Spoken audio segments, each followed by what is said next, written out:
Bienvenido a este primer vídeo ya de verdad del canal con contenido. Hoy quiero hablarte de un concepto de las corutinas en Kotlin. Seguramente si has trabajado con ellas conozcas las funciones withContext y async-await y con ambas puedes conseguir a veces lo mismo, pero hay unas importantes diferencias entre ambas que quiero enseñarte. Primero vamos a ver un poco cómo funciona withContext, después también lo veremos con async-await y después veremos las diferencias entre ambas y las implementaciones internas. Así que venga, vamos a empezar. Venga, vamos a código. En esta función main, lo primero que vamos a hacer es llamar a runBlocking.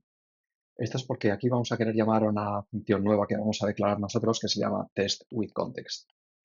Y como esta función va a ser suspendible, pues tiene que ser llamada desde un contexto también de suspensión. Esta función vamos a hacer que devuelva un string, así a modo de ejemplo. Y aquí vamos a llamar a withContext, que si vemos la función withContext, recibe dos argumentos. Uno, el contexto, y es un segundo que es el bloque y la lambda en el que se ejecutará dentro de este contexto. Entonces, lo que va a ocurrir aquí es, se va a cambiar el contexto de ejecución al que le pasemos como primer argumento y este bloque de código se va a ejecutar dentro de este contexto. Entonces, aquí, para esta prueba, vamos a pasarle uno de los dispatchers que viene dentro de la librería de corrutinas, que es el dispatcher default. Este dispatcher tiene un thread pool propio y lo que le pasemos aquí en esta lambda se ejecutará dentro de uno de esos threads. Vamos a llamar aquí a modo de ejemplo la función delay para retrasar un segundo de ejecución y después vamos a devolver un simple string. Esto podemos asociarlo a una variable result y aquí simplemente devolver result. Para ver claramente lo que está ocurriendo, vamos a poner ahora unos print lines del nombre del thread en el que se está actualmente ejecutando el código, que lo podemos tener tal que así. Y vamos a poner aquí, antes de withContext, vamos a poner otro print line aquí después y uno último que sea dentro. Ahora vamos a ejecutar el código y vemos que antes de withContext está siendo ejecutado en el hilo principal, en el main, y el bloque de después también. El que cambia es dentro de withContext porque, como hemos dicho, lo que va a hacer withContext es cambiar el contexto, en este caso al dispatcher default, y ejecutar este bloque de código dentro de uno de los hilos que tiene ese thread pool, que en este caso es default dispatcher worker 1. Vale. Una cosa importante with context es que preserva el contexto. Es decir, aquí hemos visto que esto era el hilo main y después del with context vuelve a ser main. Eso significa que una vez llamamos a with context y nos devuelva el resultado, por lo tanto se haya ejecutado esta lambda, una vez eso haya pasado, el contexto vuelve a ser el original. Entonces, si esto era main, esto va a ser main. Vale. Ahora vamos a ver lo mismo, pero con async await. Entonces vamos a crear una función similar que consiga lo mismo, no va a hacer exactamente lo mismo, pero sí que va a conseguir lo mismo, pero con async await. Vamos a llamar a esta función test async await y devolverá un tipo string también. Y lo primero es, vamos a copiar el bloque de withContext, cambiando por aquí withContext por async. Y aquí vemos que lo que ocurre es que async no puede ser llamado porque requiere ser llamado desde un scope de coroutines. Entonces, para que esto funcione, haremos que esta función sea una extensión de coroutine scope y ahora ya podemos llamar a async. Vale. Si miramos ahora la firma de la función, vemos que el primer argumento y el último son equivalentes a los de withContext, son el contexto y la lambda. Y hay un tercer argumento opcional que es la estrategia de cómo se va a inicializar la corrutina.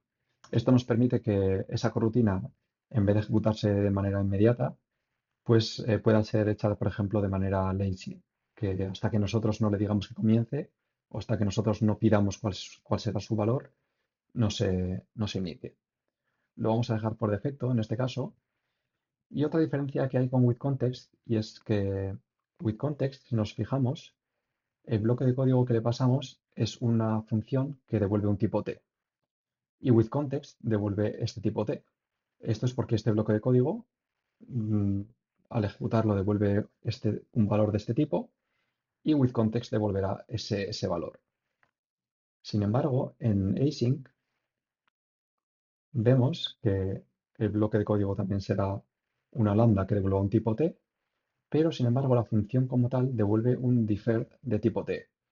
Este deferred es como un futuro, como una promesa que va a contener eventualmente un valor. Entonces, result en este caso no será un string, sino será un deferred de string. La función para obtener el valor, para esperar a que ese valor está disponible, es await. Entonces, llamando await, result ya será un string y lo podemos devolver aquí. Esto nos va a permitir ya llamar a nuestra función y probarla. Entonces podemos llamar a test async await, lo ejecutamos de nuevo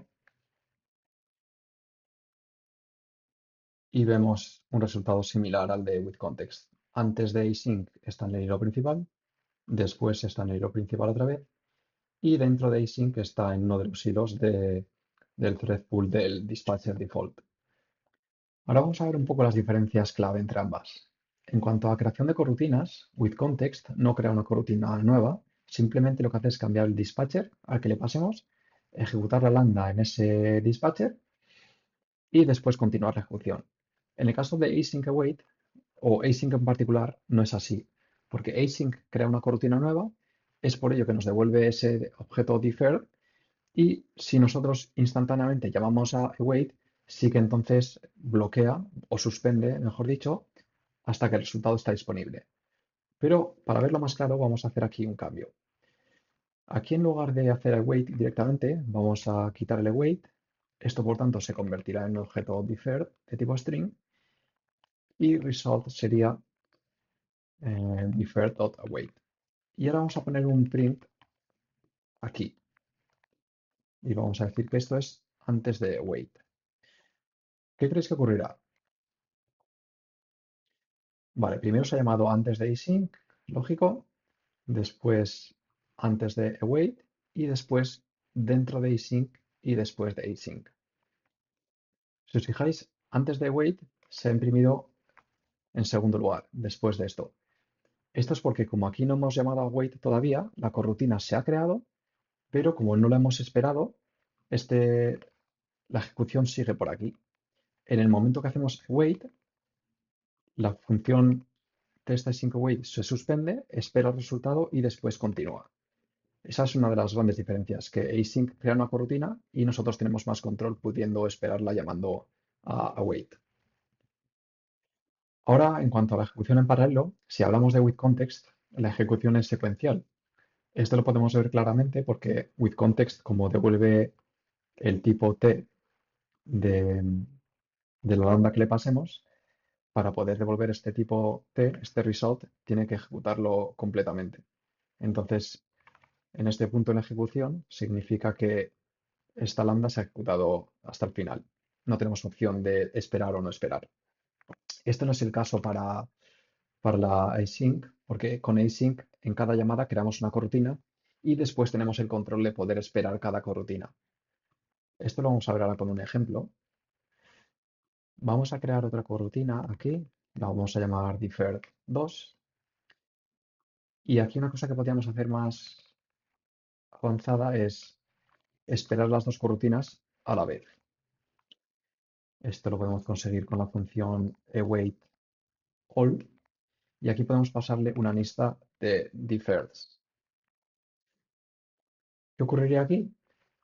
Cuando llamamos a async se inicia esta corrutina, aquí al llamar a async otra vez se inicia esta corrutina, entonces en este punto tenemos las dos corrutinas ejecutándose, todavía no han terminado porque cada una va a tardar un segundo, y cuando hacemos await all, esto va a esperar a que las dos corrutinas se completen. Entonces en este caso estamos consiguiendo que estos dos bloques de código se ejecuten a la vez. En cuanto a obtención del resultado, con withContext simplemente lo que devuelve withContext es el resultado de la función lambda que le pasamos, pero con async tenemos que llamar a await o a una otra función similar como await all si estamos ejecutando múltiples cortinas en paralelo. En cuanto a usos, withContext es bastante sencillo, Simplemente si tenemos un bloque de código que queremos que se ejecute en un dispatcher diferente y continuar la ejecución, pues with context nos ofrece esa posibilidad. Cambiamos al contexto, dispatcher default o dispatcher IO y después obtenemos el resultado y seguimos.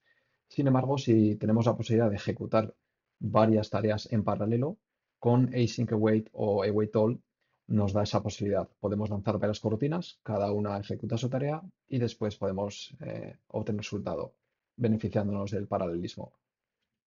Vale, ahora vamos a ver las implementaciones internas de withContext y async await. Empezamos por withContext.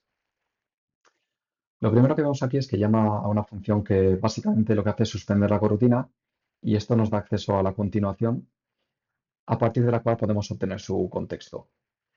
Después, con este contexto, hace una combinación entre ese contexto con el nuevo que le hemos pasado y eso lo guarda en esta variable, newContext. Y lo primero que hace es asegurarse que ese contexto sigue activo. Si no es así, finalizaría y no ejecutaría el bloque de código.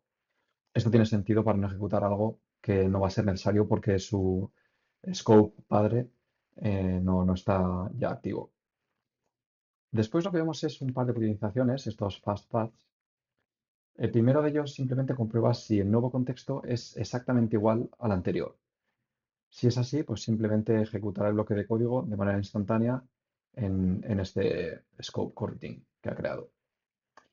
Y este fastpath segundo lo que hace es comprobar si el dispatcher de este contexto nuevo es igual al del contexto anterior. Si esto es así, significa que el contexto no es el mismo, ha cambiado algo del contexto, pero no es el dispatcher. En ese caso, de manera similar, pues crea un undispatched coroutine, hace el cambio de contexto al nuevo. Es un contexto diferente, pero el dispatcher es el mismo. Entonces necesita hacer ese cambio y ejecutar después la lambda.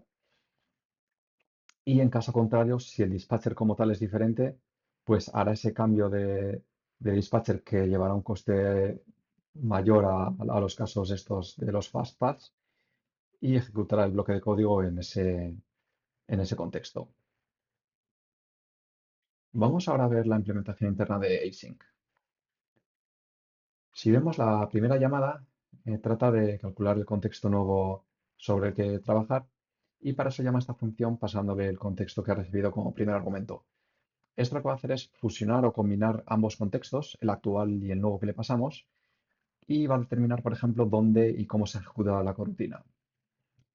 En segundo lugar, calcula el objeto que representa la coroutine y esto, si la estrategia de comienzo es perezosa o no, creará objetos diferentes. Entonces, si es lazy, creará este lazy deferred coroutine y si no, creará ese objeto coroutine regular, entre comillas. Después de obtener la coroutine, pues simplemente llama al método start y le pasa a su vez la estrategia, la coroutine y la lambda, ¿no? El bloque de código. Y después devuelve el objeto coroutine, que es ese deferred del tipo que corresponda. Y esto es todo por el vídeo de hoy. Espero que tengas más claras las diferencias cuando usar cada uno. Ahora por tu parte solo falta que hagas like, suscríbete, coméntame ideas para nuevos vídeos, qué cosas te han gustado, qué cosas no. Nos vemos en el siguiente vídeo. Adiós.